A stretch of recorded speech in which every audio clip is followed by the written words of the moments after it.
खजुराहो घर का वाराणसी का वाराणसी का वाराणसी। कान्हा, ओ कान्हा, बोलो राधे।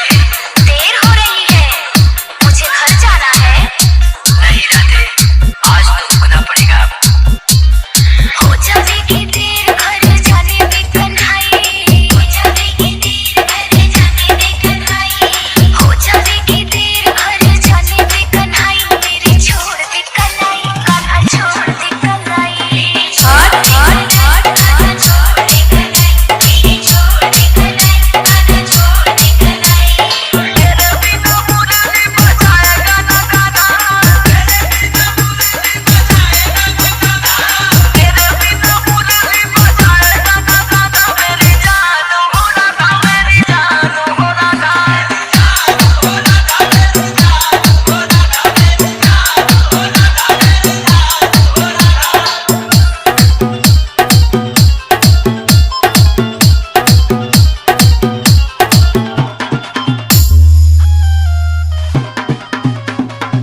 डीजे जितेंद्र राज खजुराहो घर का वाराणसी का वाराणसी का वाराणसी। हट हट हट हट हट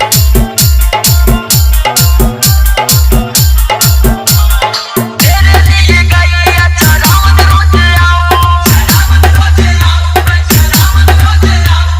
सारा दिन तुम्हारे मैं पास बिताऊं, पास बिताऊं, तेरे पास बिताऊं।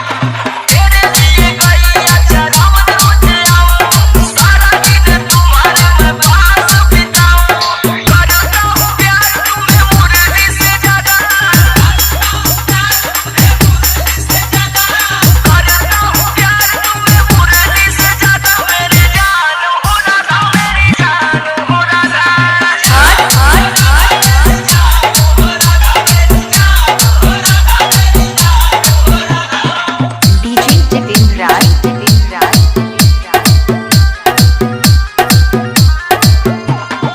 खजुराहो घर का वाराणसी का वाराणसी का वाराणसी।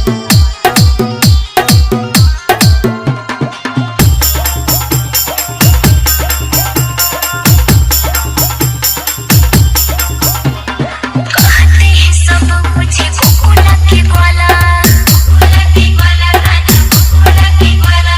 जपती है राधा का नाम कमला, नाम कमला, राधा नाम कमला। कहते हैं सब मुझे गोकुला के ग्वाला, जपती है राधा का नाम कमला। सवर आलोक दूर जाना है कन्हाई, सवर आलोक दूर जाना है कन्हाई, सवर आलोक दूर जाना है कन्हाई। मेरे छोड़ दे कलाई, कान्हा छोड़ दे कलाई। हट हट हट कान्हा छोड़ दे कलाई, मेरी छोड़ दे कलाई, कान्हा छोड़ दे कलाई। डीजे जितेंद्र राज खजुराहो घर का वाराणसी। Mobile number 87 36 09 28 41।